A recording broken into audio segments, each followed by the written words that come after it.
Hi friends அனைவருக்கும் வணக்கம். இன்னைக்கு நம்ம சிறுடி கேஸில நம்ம சத்யாட்ட வந்து சீதா வந்து சொல்றாங்க, "பொண்ணு வேற அழகா இருக்கா, பார்த்து ரொம்ப ஓவரா போயிறாம" அப்படிங்கிறாப்புல.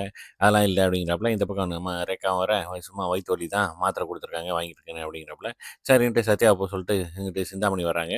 என்னாச்சு? இந்த மாரி வயிறு வலி. இது கூட உங்க அப்பா வரலையா? நீ இதுக்கு இந்த உன் கூட சண்டைக்கு அதான் எதுவுமே பண்ண மாட்டேங்கிறேன் அப்படிங்கிறாப்புல. சரின்ட்டு இந்த பக்கம் பார்த்தீங்கன்னா, நம்ம மீனாவ காட்டுறாப்புல. மீனா வந்து பார்த்தீங்கன்னா, சாமி கும்பிட்டுருக்கு. அப்ப முத்து வந்து மாலை போட்டு வீட்டுக்கு வராப்புல. வந்துட்டு இந்த மாரி சிலருக்காக வந்து இதெல்லாம் போட வேண்டியதா இருக்கு. சரி, ஓகே, நோ ப்ராப்ளம். ஷெட்ல வந்துட்டு பூஜை வச்சிருக்கேன். தயவுசெய்து குடும்பத்தோட வந்துருங்க அப்படின்னு சொல்லிட்டு மீனாவ மிங்கிள் பண்ணிட்டு சொல்லிட்டு போறாப்புல. அப்படியே கீழ இறங்கி போனா, அங்க அண்ணாமலை சார பார்க்குறாப்புல. அண்ணாமலை சார பார்த்துட்டு, "என்னடா இதுன்னு?" "இல்ல, அ இத நான் இதுதான் இல்ல போட்டேன். இன்னைக்கு தான் போட்டேன்." அப்படிங்கிற மாரி வந்து சொல்றாரு.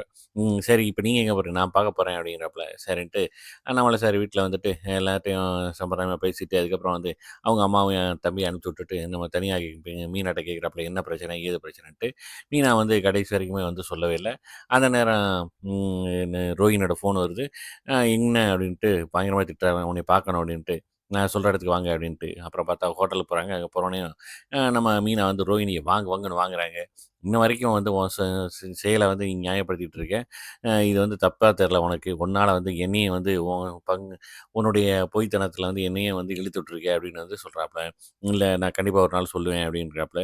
"நீ என்னைக்கு சொல்றன்னு எனக்கும் தெரியல. நீ செய்றது சரியில்ல" அப்படிங்கிறாப்புல. சரின்ட்டு 2 பேரும் கிளம்பி வெளியில போக, ஆட்டோல போன விஜயா ஆன்டிய வந்து பார்த்துறாங்க. இவளுங்க 2 பேரும் என்ன பேசிக்கிறாங்கன்னு தெரியலையே அப்படின்ட்டு. அதோட முடியுங்க. பார்க்கலாம் நாளைக்கு.